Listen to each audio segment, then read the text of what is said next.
he has reached this level. That is the one of the important attribute or characteristic of an entrepreneur.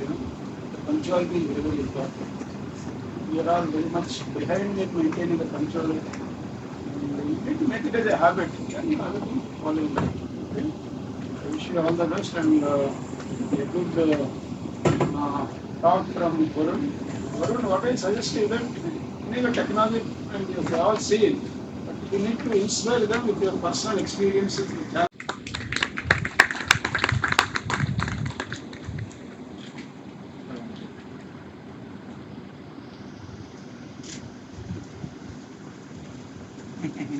It's a great honor to state an entrepreneur.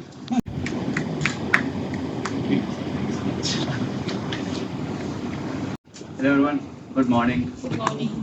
So thank you so much for the introduction, sir. It's a pleasure to be here, and as I mentioned, I love to foster innovation in this city. So in case there is anything that you need, you can always reach out to me. I have my contact details in the end. You can always help me. So as I expected, I've tried to explain my journey using what you have seen for the last 4 days. So things of benefits that are there, the programs, the grants. Fortunately, I have done the entire process, so I'd be happy to share my learnings and lessons in the end. So I'll begin. Uh, the places that we grow up have a very special place in our hearts. They have the venue. They're the venue to the most treasured memory, right? So our childhood stories, the first office, the first place that probably we went out as a children. We went to theaters, we went to malls, and all. But it's very troubling to know that these buildings are responsible for more than 45% of the global carbon emissions. The materials that we use for construction and the requirements of heating and cooling are responsible for the 45% of global carbon emissions. Meet my friend Roy. He's a real estate developer from Vizag who does almost 5 lakh square feet of construction annually. Over the last decade, his problems have also become very unique. Now he's getting so much more regulatory pressure asking him to reduce his carbon footprint. The customers are looking for buildings which are more sustainable and better insulated. And lastly, he's not making as much profits as he used to make before. Now, what if the buildings that Roy makes were not just net zero, but could actually reverse climate change and also make more money for it? To make this happen, we created agrocrete.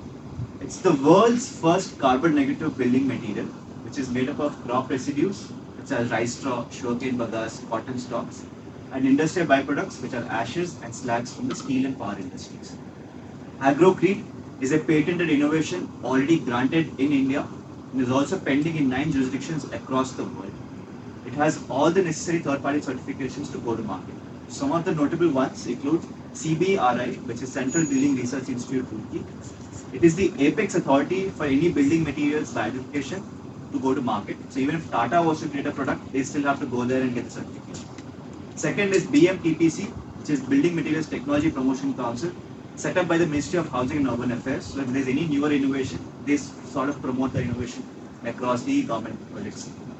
And lastly, when I make the claim it's carbon negative, it has been verified under the international EPD system, which is basically on the basis of an ISO and a European standard. The product is certified to be carbon negative, which means that we're actually reversing climate change while we're talking. Yes, so when we look at the material, we look at what is going on in terms of the materials used for it. So, for example, crop residues, industrial byproducts, all of that, combination of how much the avoid carbon on that. The manufacturing, so consuming power is also something that's an emission happens. Transporting the materials from one point to the other, that's also where is emission. So when you look at the entire emissions that are coming out of the entire value chain, that's basically when you arrive at the value called as embodied carbon. If the embodied carbon is in negative values, it becomes carbon negative. In our case, because we're using crop residues, we are achieving this negative values. How do crop residues work? Crops are basically using photosynthesis process. They capture CO2 and then convert that into plant matter. Crop basically that becomes a carbon stock because of all the CO2 that has captured. What we're doing is we're taking the crop residues and locking it inside the block, taking it completely out of the carbon cycle. In the chemistry that's happening inside the block, it's becoming a mineral, so it's always locked around the entire carbon chain molecule, because of which we're able to achieve carbon emission status. Otherwise, if you use that residue as it is, it has to be burnt or it goes into the soil, I think that it produces carbon. Correct. So that again releases particulate matter. Then there's you put it in the soil again releases methane, which is even more harmful. So any other way of decomposing it would mean that there's more harmful emissions that come out of the process. So when you look at agrocrete, it's in the form of hollow blocks. I'm glad that you all saw the office. I didn't have the time to bring the blocks at this point in time. But agrocrete is in the form of hollow blocks and is suitable for all kinds of buildings. We can make low-rise to high-rise, residential to commercial to industrial buildings. Its basis of an IS score which is 2185, which basically has 5 parameters which tested on. The first is the strength. The blocks are stronger than the conventional bricks, has a life of minimum 75 years, has lower water absorption, making it suitable for you don't have water seepage issues. It has lower density than conventional materials. Lighter materials are suitable for more high-rise buildings, so we can have the same lower density makes it easy for high-rise construction. Embodied carbon, like I just explained, is in negative values. And lastly, it has the best in standard thermal insulation, because of which we're reducing the heating and cooling requirements of the buildings. Now, what this enables builders to do is, I'll come to that bit later. When we look at agrocrete, it's 100% upcycled material, which means that we're only using byproducts from other industries. It has 0% emissions in the entire manufacturing process. So agrocrete has 3 raw materials. First is crop residues, which can be any fibrous crop residue. We take the crop residue, have a small preparation process where we chop it into 1 inch, and then we run through this press machine that we have. It makes it fibrous in nature. Second is ash that we get from the power industry. We take the ash as it is and use it directly for the blocks. Third thing is slags that we get from the steel industry. We turn the slags into a powder form which is called binder, which we have created. So the crop residues, the ash and binder is together mixed in a simple pan mixing machine. After that, it's taken to a hydraulic machine that's been specifically designed, where the blocks are compacted in the specific mold and shape that we have. You're not using any gravel in this? No gravel. So the aggregate is basically crop residues in our case. So gravel, sand, all of that typically works in the form of aggregate. So that's basically being replaced with crop residues. So there is no cement, there is no sand, there is no lime, there is nothing, no virgin material used at all in this. So then we have this hydraulic machine where the mix is then taken, compacted into the block, the size and the shape that we have designed. After that, the blocks are left open to air for 7 days for natural curing. There is no burning process. So it's something that you notice in red bricks is that they burn it. So you have this black from the chimneys, you see the smoke coming out of it. No burning process here.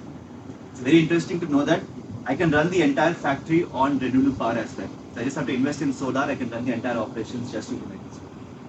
After the blocks are cured for 7 days, we then supply to our customers who are real estate developers and builders. What is the benefit to our real estate developers and builders is that we're reducing the cost of construction by 50%, increasing the insulation of the building by 350%, and helping them make buildings which are carbon negative. So in this current point of time, the products that we are replacing are the conventional red bricks, the fly ash bricks, AAC blocks.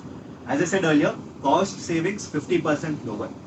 We are also creating a new category in the entire industry called as carbon negative construction blocks. That's not there at all in the entire world, and that's a dent that we have created. It's very easy for the masons to work with, so because of which I don't have to go and teach the masons or upskill them. It's very easy for them to work with. So when we started working on this innovation, it was very important to understand what was happening on the ground level.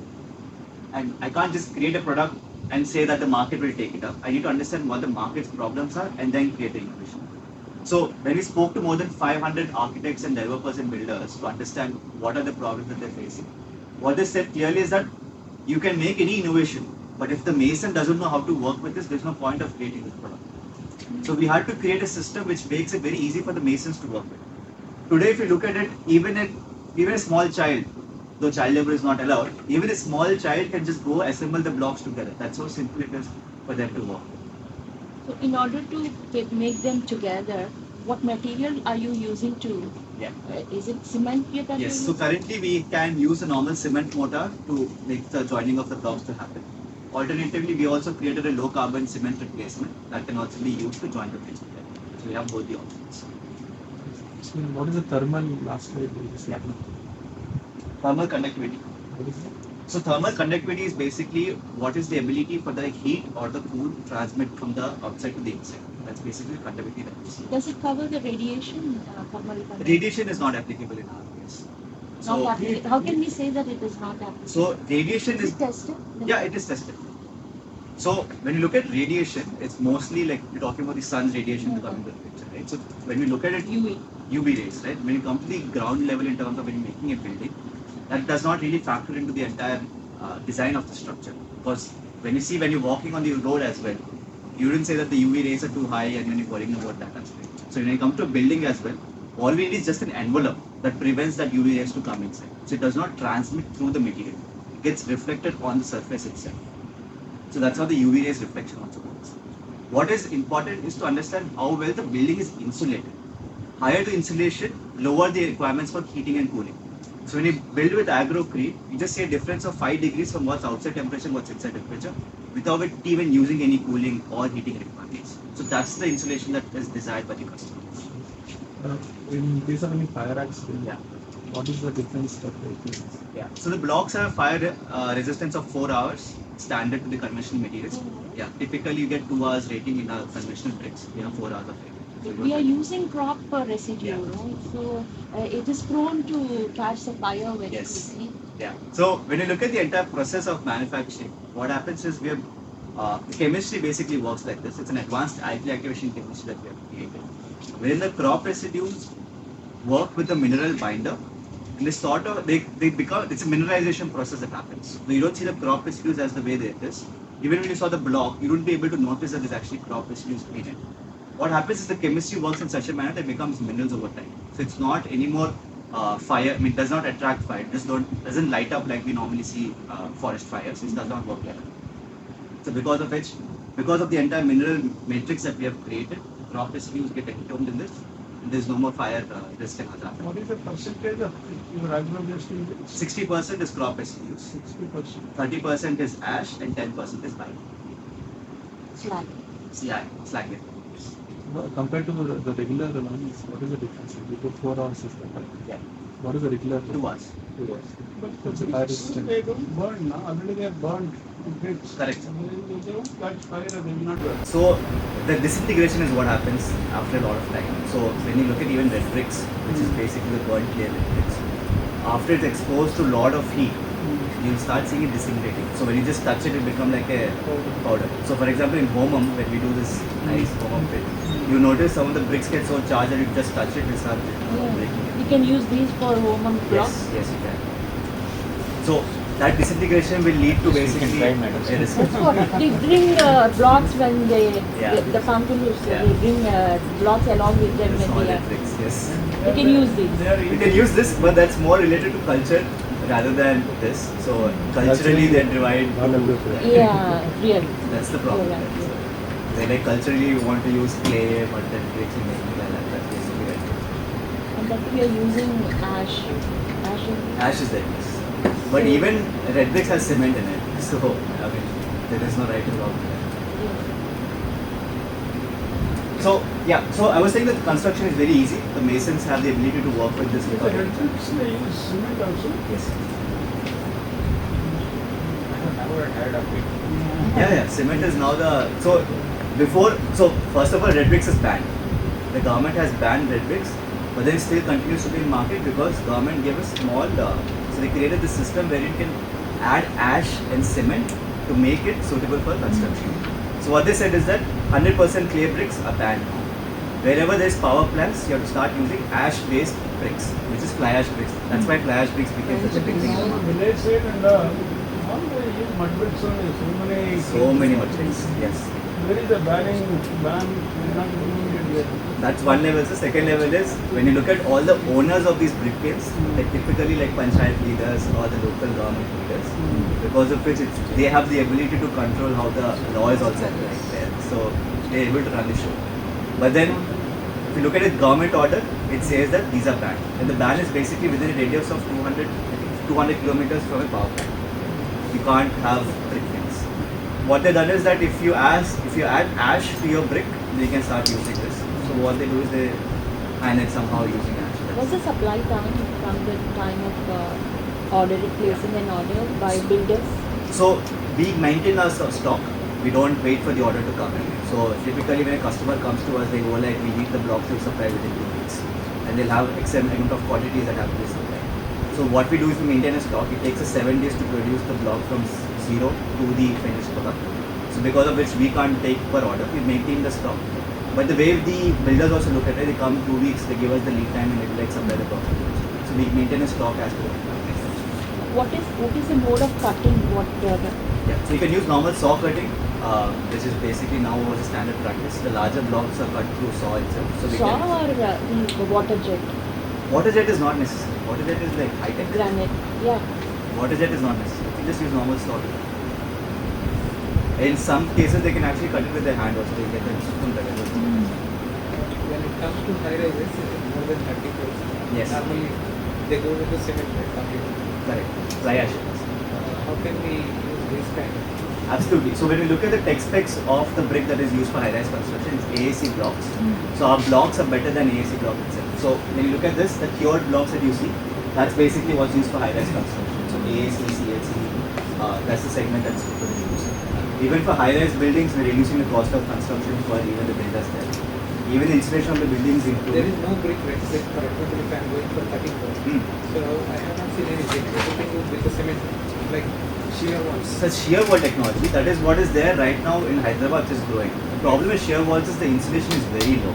So even now if you go to any Hyderabad house, any of these high-rise buildings, you notice extremely hot inside. It's always the AC is turned on. So there was actually an article that we published online to talk about how shear walls are not good for climate.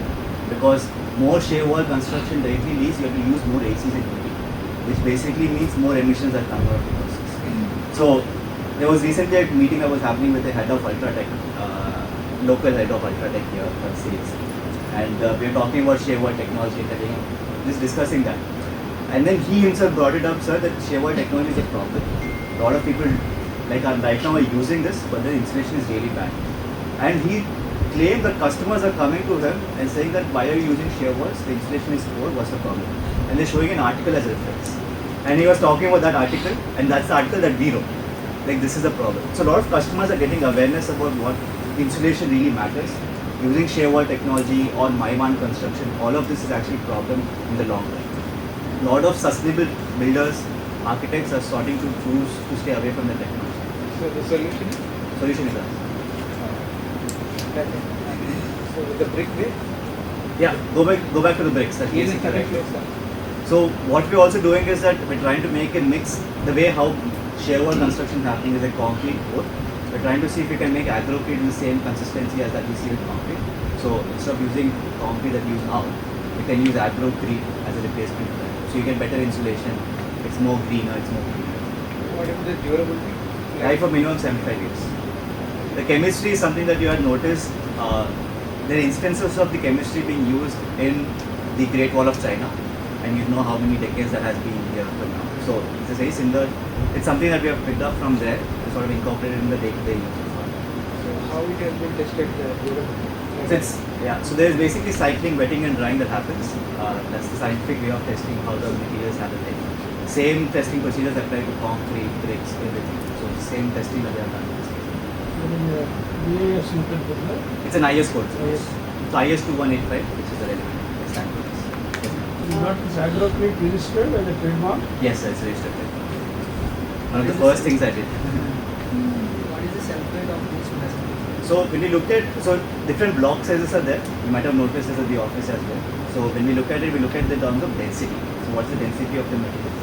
So different shape and form will end up to the same range. Our density is 800 kg per cubic meter. So when we look at our 4-inch block, it's roughly 6 kgs in weight. Our 6-inch block is roughly 8 kgs. Then we have an 8-inch block, which is roughly 10 kgs. And the 9-inch block is roughly 13 kgs. Can we put nails to these blocks? Yes, sir. That's the next feature that I was talking about, heavy anchorages. So you can do your nailing, drilling, chiseling without any cracks being formed. So now high-rise structures, AAC blocks, even concrete blocks, all of them have this problem that you can't nail and drill it with. If you do any nailing, either a crack will form or the nail won't go in. For concrete, the nail won't go in. For an AAC block, the cracks will form. There are holes, right, for the bricks? Yes. How- So when we look at the layout of the wall, it's basically the hollow cores come to the top. So the sides are basically the walls that come. The thickness of the wall is 40 mm. the basics, the requirements to make sure that your plumbing lines, electrical lines can be drawn. You can do it in nailing and drilling.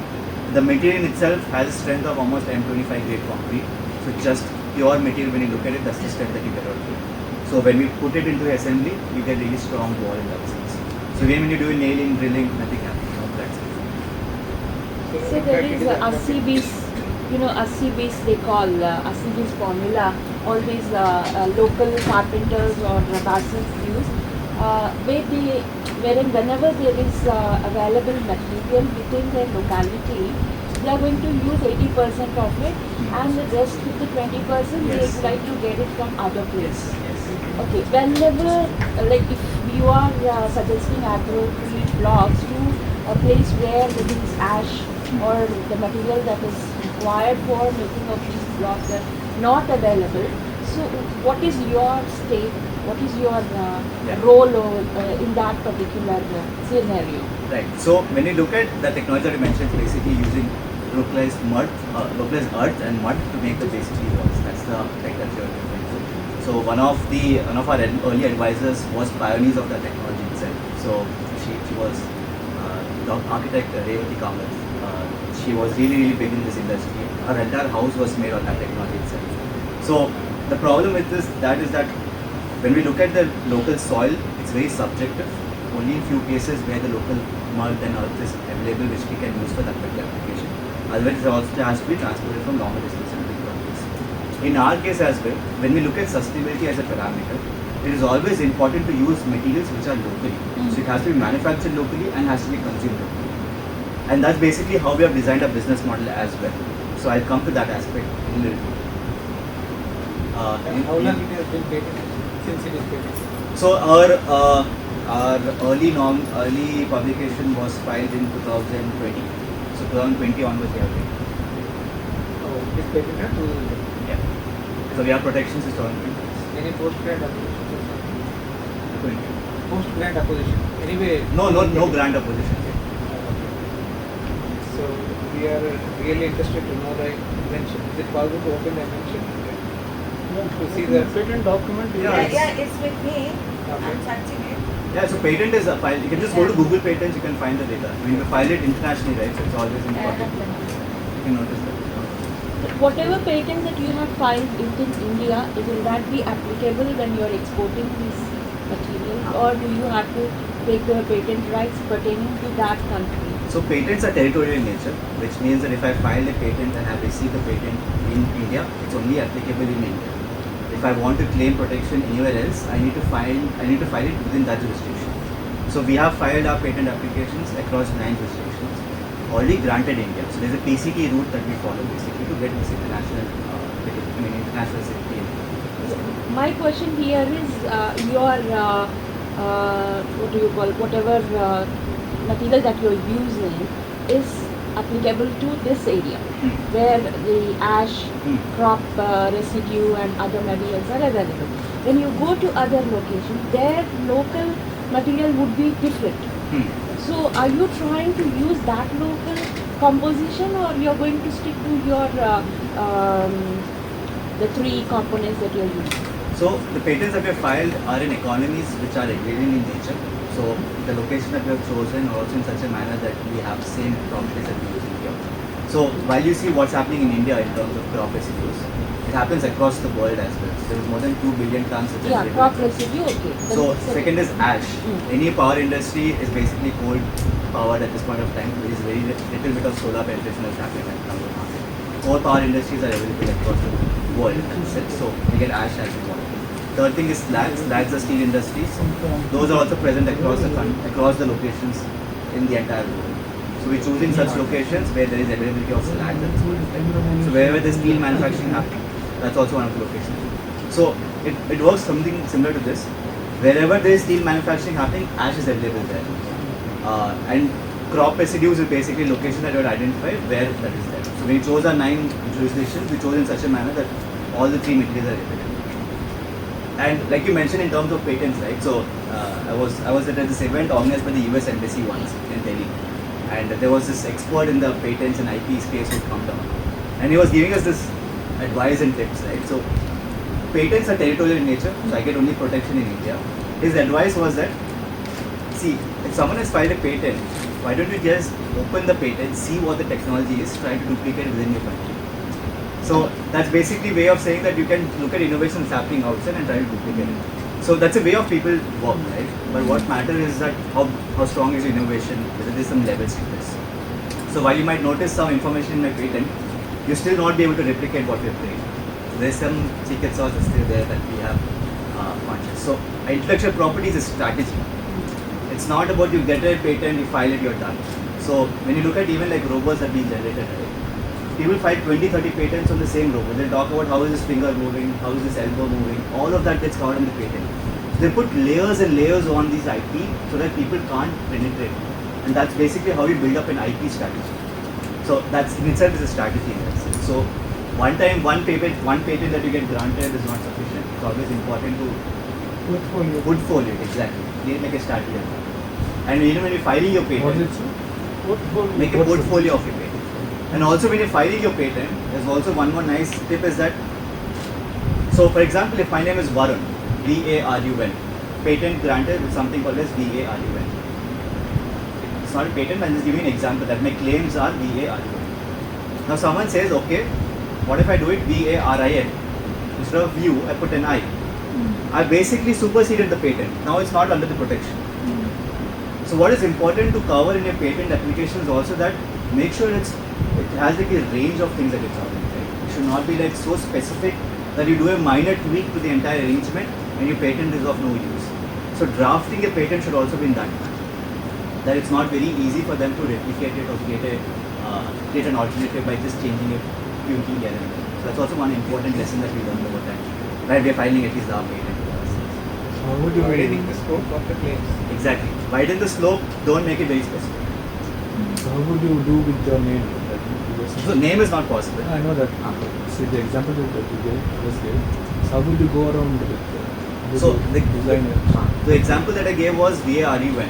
So basically, you also do VARN, all this. Exactly. So you would want to say that okay, VAR, it can be U, it can be I, it can be E, it can be J, it can be N. So make it like that. So basically you cover more aspects. So that's only for one letter, right? Then there's A also. What if it can be VIRUN, VA? So whatever options that are there, try to combine all of those things so that it becomes a very encompassing. Phonetically, it's Yeah. So technically in patents, VARUN doesn't apply. It's basically claims that you make. So if I'm making, for example, crop residues as a base, I'll say that I can use a lot of range of crop residues. And I'll also say all kind of possible permutations and combinations to make the material. So maybe I can make with 60% crop residues, maybe I can make it with 30% as well. So I ensure that the range gets covered. so at the same time, research should be so strong that you know all the Correct. So that's basically where the early publication also comes in. So you can start claiming your intellectual property. Let's just say, for example, today I got an idea. Okay, this is very interesting. I don't think there is in the market. So I'll go and file this early publication. So what's the key term called? Early publication, sir, right? So you file the early publication saying that this is a technology that seems to be interesting. You get 12 months time. You tell in the 12 months, sorry, provisional, yeah. So provisional patent is what you file, right? Provisional patent you file. You get 12 months time to finalize it, make tweaks, make any modifications, and create this all-encompassing patent. That's basically the 12 months, and you get that the provisional is, when you file the provisional, that's when you start getting the protection. So in our case, we filed the provisional in 2020. The actual grant happened in October 2021. So that's basically how you want to design your IP strategy as well.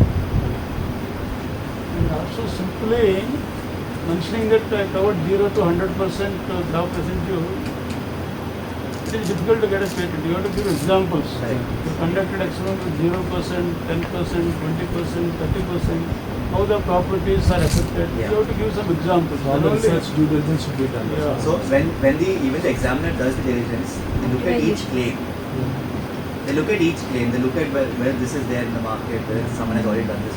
So they will say that okay, out of 20, 30 claims that you have filed, maybe 5 of them are already there in the market. There's no point of those claims. They'll only give protection for the other 20 claims. So all of those are things that will get. I mean, once you start working with the lawyer, they'll start asking these questions. Or chair here. So you start asking the questions in terms of how to do it and all of that. So patent granted within 2 years since filing. So when we filed the main application, within 6 months we got the result. expedited execution. Yes, expedited. took the expedited route. It was very smooth. Like a startup it went or? Yeah, startup route itself. So we took the benefits in terms of Right, rebate right, in right. filings and all. Right. That's also something I paid. So I didn't have to pay any patent fees to the attorneys, completely covered. All I had to pay was the government fees, which was 4,500 rupees or something. So is it commercialized anywhere else, like apart from India? No, there's nowhere. In the across world, there is no other product that has the same technical parameters and properties. No, but I mean to say like when it goes to the PCT, Hmm. so is it granted anywhere else? No, it's not granted anywhere else. Right now. The PCT was filed only in December, and also it's very expensive, so it has not been done. And how many countries it is launched? Nine. Patent patent also. Yes, PCT. So PCT is very expensive. So just to like, we understand that there is an international WIPO treaty, and then you can just use that and file it. But then please understand that even when you apply that, so when we filed our patent in India, we mentioned that we'll take the WIPO route, which means that we'll also claim for international protection. We make the submission, but after that we get the question saying that which are the countries you want this to be filed. And yeah, but once you put the tick mark, each country will say that you have to pay this fee for our country. Each country has got its own fee structure. Exactly. So now, if you think of it, there's so many countries, and you want to start looking at each countries and which you want to apply, your bill might even cross 1 crore just on the fees that you want to pay for government fees. So we spent roughly 40 lakhs on the international patent part only. So, and now I don't know, if someone opposes it, then I have to file for that. I have to say that how is this now?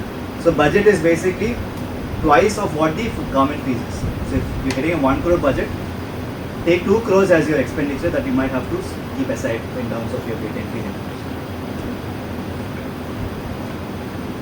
Okay, coming back to tech.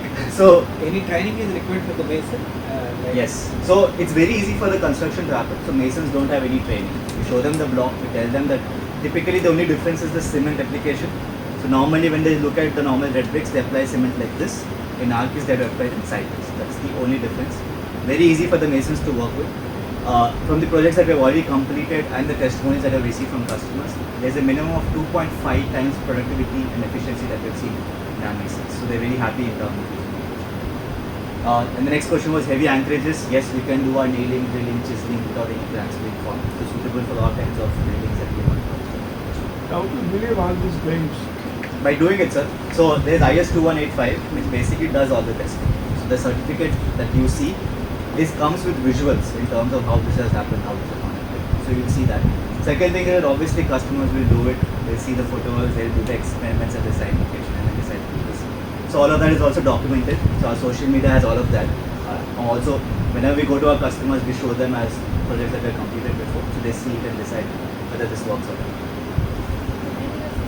Public houses are constructed so far using these. One by one. One way. Like I was saying, we're applying this on this side. So there is only horizontally that you are sticking it together. What about the vertical? No ma'am, vertically we're putting, horizontal we're not. Join the bricks.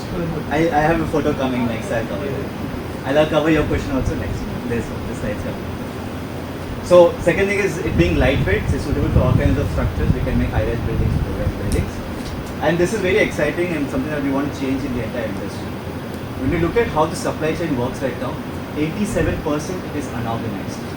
And as an opportunity, when you look at entrepreneurs, if there's something that's unorganized, you might be sitting on a gold mine. Might be there's something that's a brilliant option that you can solve there. So in our case, 87% of the industry is unorganized. We have these small brick kilns, batti, even Lancaster.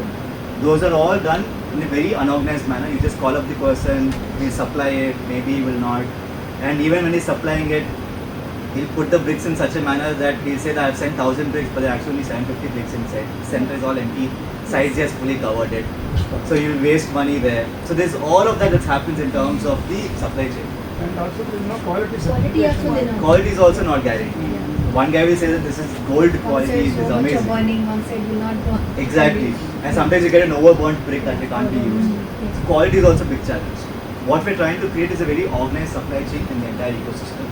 Our factories are completely powered through hydraulic machines and electricity, which means we get the same quality of block all the time.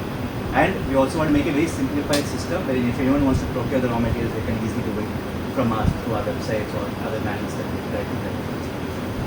like synthetic foods and colors, they also add some colors to the bricks to get the redness. Yes, yes. Actually, that's the question that we also get a lot. Like, color is all grey, can we do different colors? So yes, we can also do different colors. We can add pigments. We can make different shades to come. But then it's like a Gucci brick. Like, why do you want to spend so much money on a brick? You don't paint it on a wall or something. The general perception is that the brick is more red, is more stronger, more burnt brick, Yeah. and that is the public That is the perception. and even the top of the kind of soil that we also use, that also makes a difference. So that's how you get the redness. So our journey started way back in 2014. So our founder, Mr. Tarun Jami, also my elder brother, was finishing his civil engineering, and he was going to start working, and then realized that normal concrete, cement and steel is highly polluting. And he didn't want to be one who was leading to this. The Vizag beach is very close to his heart. The water was coming closer and closer every time he used to come down to Vizag. So what he started noticing is that he started doing a little bit of research to figure out what is there that's there on the market. So in the 9th Google page search, he came across a technology called as hempcrete. So hempcrete is basically a material predominantly used in European countries for insulation, made up of the cannabis plant. So they were using the stalks of the cannabis plant to make an insulation material. So we were like, okay, he was excitedly interested with this, sort of fell in love with it, that's what he claimed also. So he was like, what if he can bring that technology to India? Started doing his research. He went for a master's program with a thesis already in his mind, and then he got a PhD on this as well now. Now what happened is in 2019, this was a prototype, we created the world's strongest hempcrete technology, the world's best, so suitable for Indian climate. We can make the construction happen with hempcrete. So we started going to governments, and as a lawyer, I had the knack for policy. So I was thinking what help I could do. So I started to represent in government, starting to talk to ministries, excise minister, this minister, all ministers started speaking to them. So we can make blocks out of this, things that they're burning as waste, the things that you're criminalizing is a problem. So Indian policy says that you can use hemp for industrial application, industrial medicine application, there's no problem. Plant hemp. Yes, sir, it's basically cannabis. So this is the stalks of the plant. So the stem that you see, that's basically what we use to make this. So in 2019, we created the world's strongest hempcrete technology, and we're ready to go to market. And we were thinking of how to make this. Telugulo ఏమంటారు ఈ plant ని? Ganja.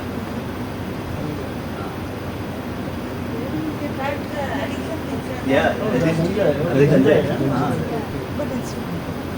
So they used to make so Get the permission of the exactly, ma'am. So the policy says that hemp can be used for industrial medicinal applications.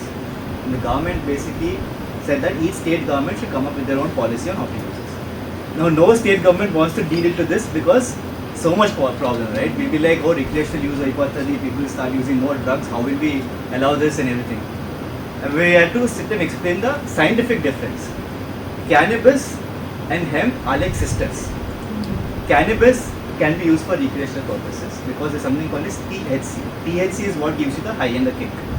Hemp doesn't have the THC. Now I can't sit and convince the government 100 times saying that, sir, this is the difference, please understand it, please understand it. We're spending all our resources on this. It was just not working out.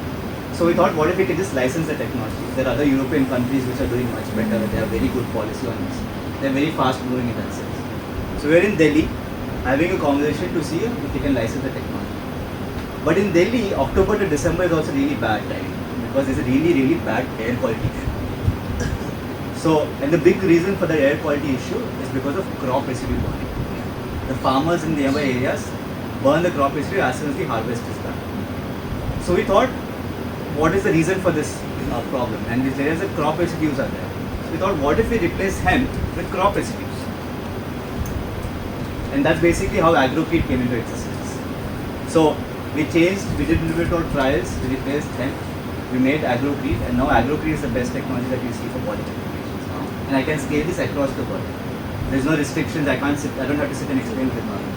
So this was one of our first pivots. I think pivot is a term that you might have heard in the last week about how you should change or modify as you're progressing in terms of your direction. If it's not working out, try to modify it, try to make it. This was the first pivot that we did. I think also the only pivot. So we did this in December, we created like a prototype. This was so funny that once we made the product, a art curator thought this would be a nice art exhibition piece. So he asked us to make 150 blocks.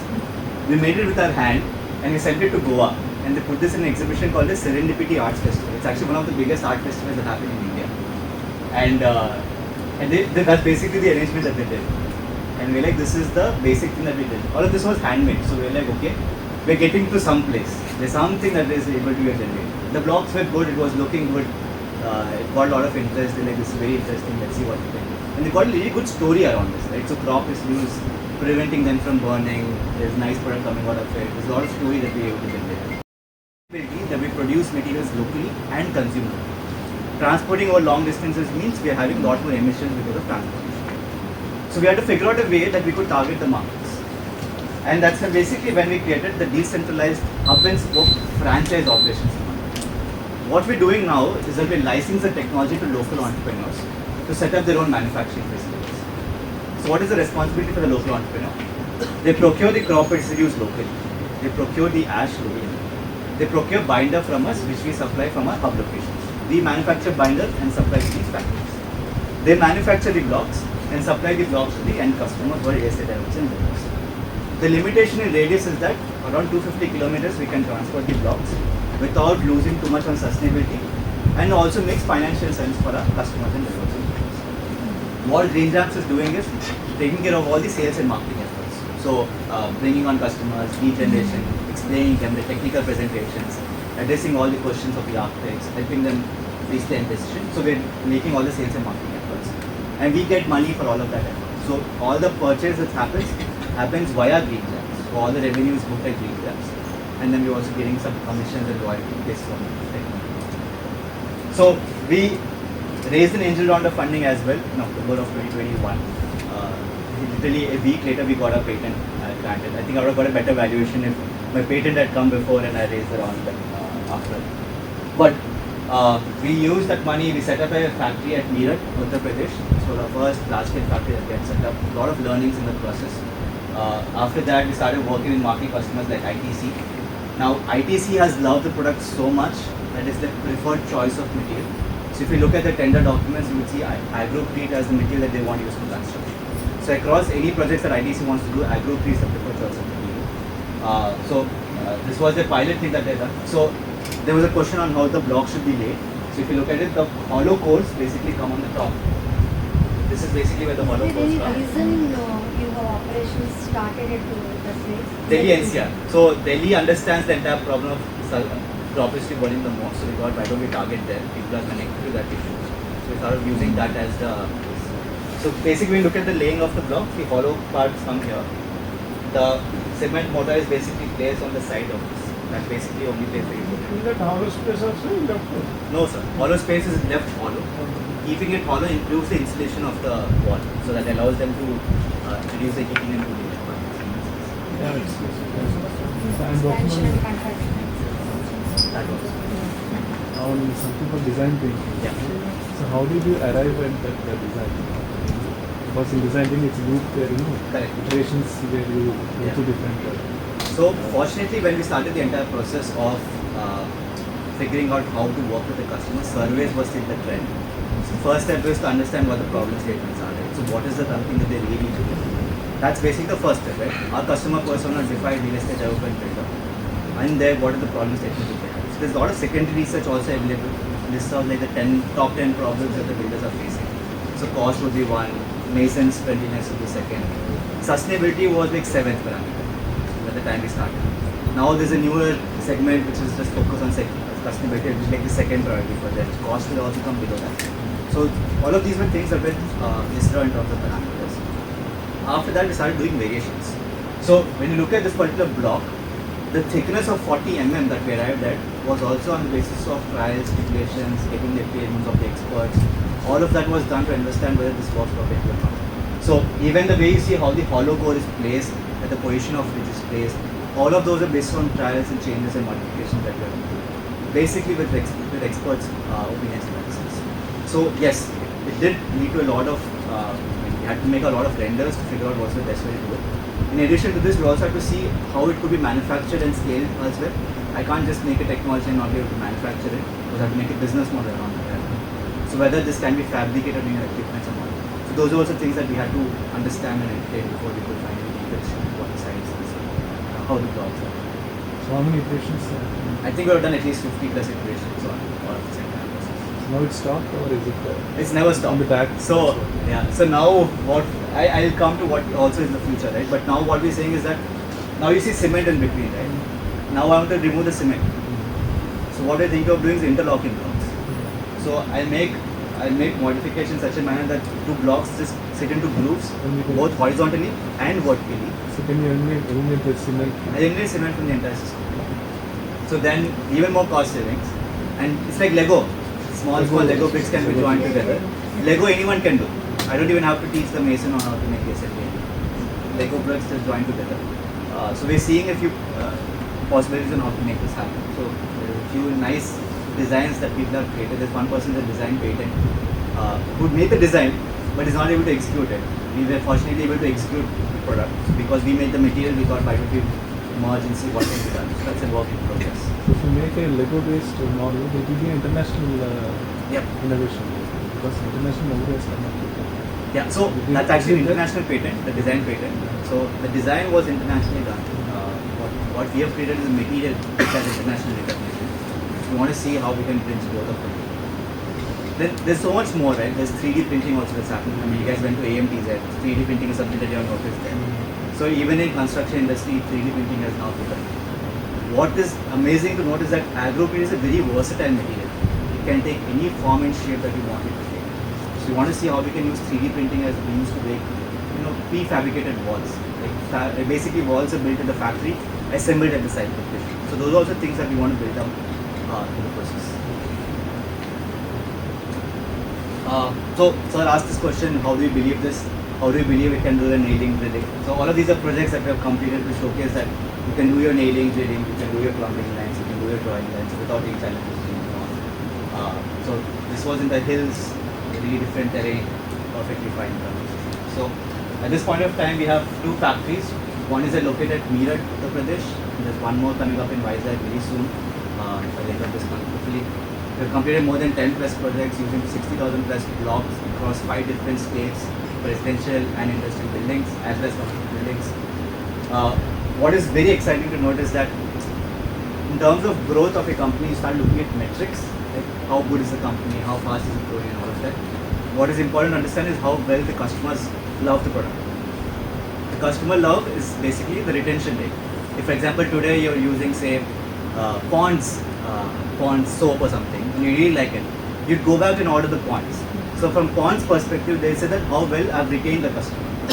So we at this point have a 90% customer retention rate, which means that if someone has used the product, 90% chances they're coming back to us.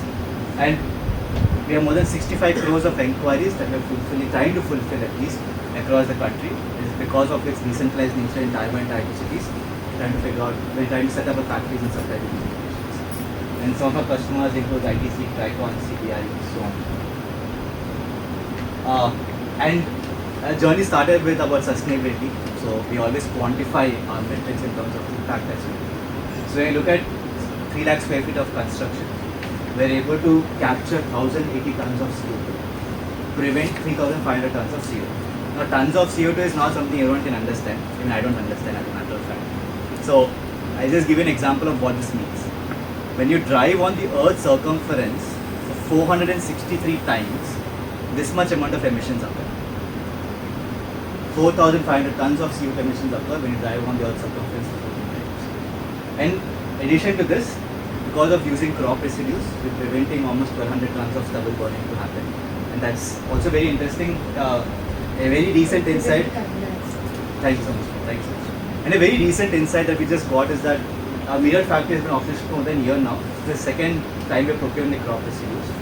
The instances have reduced by 30%. So because of us and a lot of other innovations that's happening in the ecosystem, 30% within our factory locations, the amount of crop residues have prevented the burning. So that's change that's happening in terms of even farmers' awareness. Have you claimed any carbon credits? So that's a process that we're working on. Carbon credits also very expensive to onboard. It's a 2-year program that we already started. So we're working on making sure we get the credits. And directly and indirectly, we're also achieving 9 of the 17 UN Sustainable Development Goals. It's also key to some of the social impact. So team, I believe, is also one of the key important aspects when it comes to building a strong enterprise. We have a well-rounded leadership team. So Mr. JLM Murthy is the managing director, more than 35 years of experience. He was previously the project director at Tata and the vice president and head of civil industry at Parliament. What's interesting about his career is that he has done more than 1 billion square feet of construction, headed projects for crores and crores of rupees. What is nice is that he has commercialized 3 new construction technologies in India.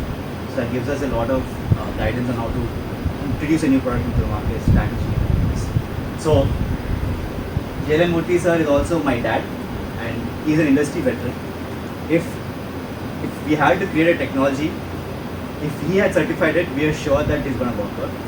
He just did not certify it. He left his job and started working with us. So that's how sure that my technology is great. That is one of our biggest achievements that we believe that we have achieved at this point in time.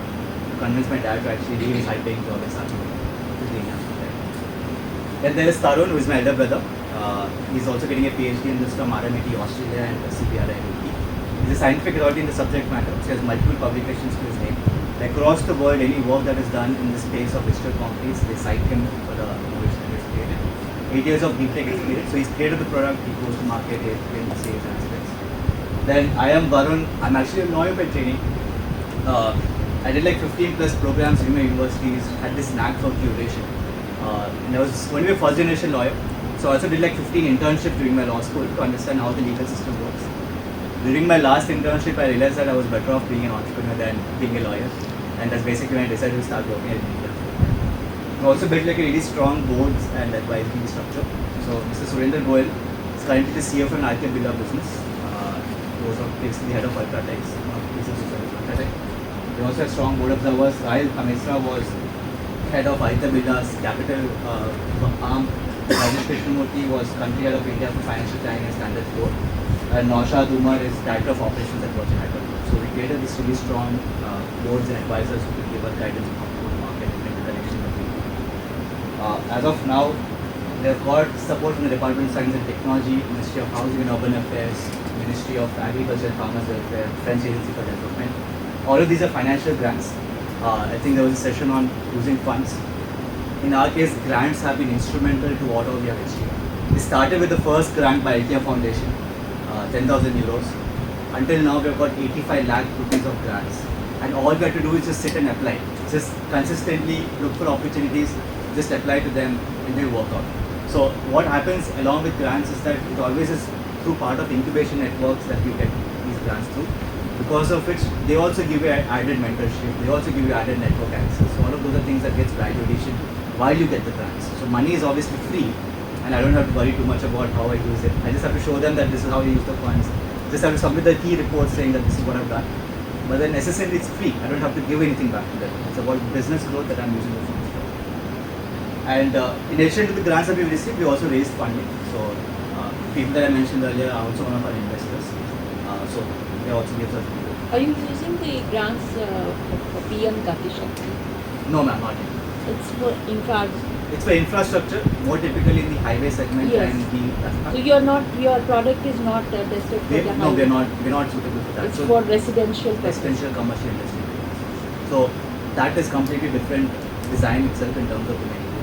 So yeah, as a matter of fact, what we use for even paver blocks, that's also completely, it's even more stronger in terms of material. But when you You look can't at, use for payment. it's not suitable for paver blocks. Paver. It's perfectly designed for buildings. That way.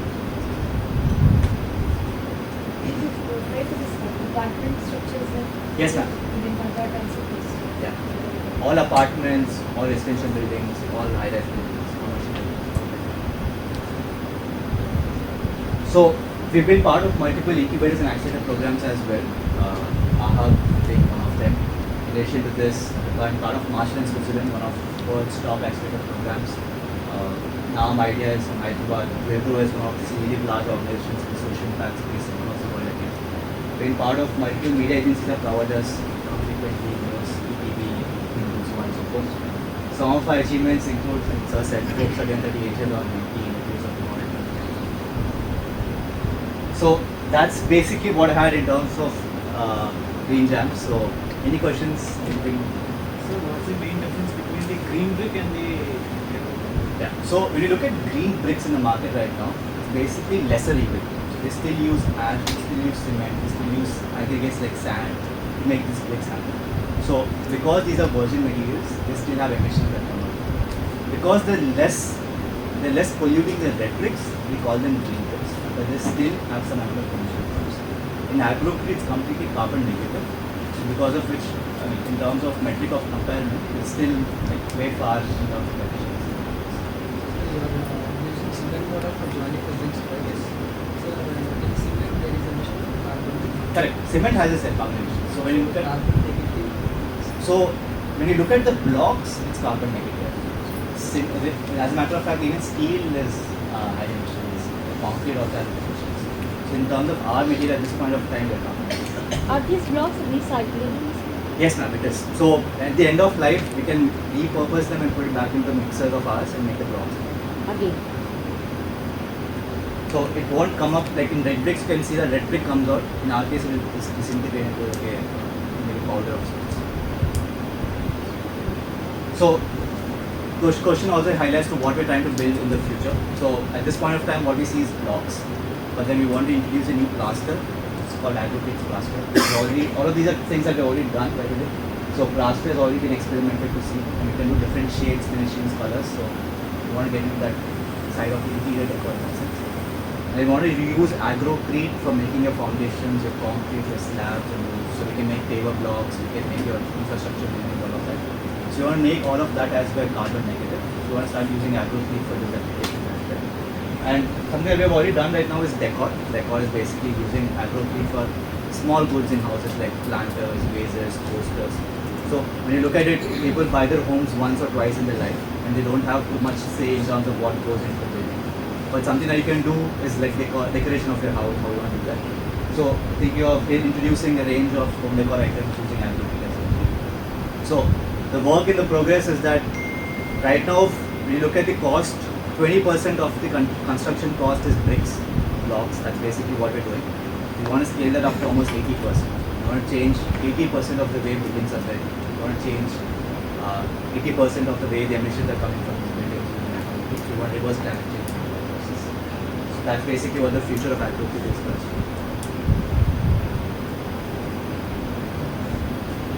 I think this IM Vizag is building a large amount of construction at Gandhi Road. So, what is your stake in that? At this point of time, nothing. You have to make. Why? Because Andhra University is housing AHAB, and Andhra University is also housing IM Vizag. So, in that connection, if that too, all three belong to Vizag. Agrocrete Vizag, IM Vizag, Andhra Hub Vizag, all are Vizag. So, when I can just tell you in Telugu. ఇంటికి వెళ్ళి రచ్చగలాలు అంటాం కదా I'm just telling you, take it in a lighter note. Okay. So I think they you have to, follow, and that too, that central being an government, educational institution, that being an educational institution which certifies everything, I am. So if you are into that space and shows that, because they are actually going in a very big way. Last evening we had seen the video. It was kind of very inspiring. So if you be a part of that journey, I think it matters a lot. Like, so just I want to Absolutely, sir. And try to influence all the people and So get into that. I do the bachelor here. So when you look at some of these buildings of any national buildings like that, IM for example is done by the Central Public Works Department, CPWD, which has its own BIS, the Bill of Materials, Schedule of Rates rather, which is basically where they can pick the materials from and start using it. So if they were to recommend agrocrete, it has to go through the entire bureaucracy of getting the approval, putting in the Schedule of Rates, and then they get the choice to use the material in their products. After that, even if I put it on the Schedule of Rates, I have to convince each local state department to start using that material. All of this is fine, I'll do that job. What's also happening is that we're already speaking to the CPWD. So there's already a conversation happening of putting on the Schedule of Rates. It's a matter of time that you'll see that as a formal announcement from now. No, I just want it. Why? Because I really desire that yours should be published over there. That in IM Vizag, you got a major chunk of agrocrete. So that will So define even, that. for example, GMR, they're going to be an airport as well. Right? Yeah. So that's also one more thing. Yeah, that's okay. But So all of that this, is happening. this is a very prestigious thing. Like Yes. it goes into IM Vizag. We also wanted to put ourselves in the PM's new bungalow was happening in Delhi. But we were like, that's It's too much bureaucracy. That's okay. Within the home, I'm looking at it. Yeah. So to, we were talking about the farm residue in Delhi. It's a major problem about that. So what extent is it solved? Could you solve? So the problem is really, really large.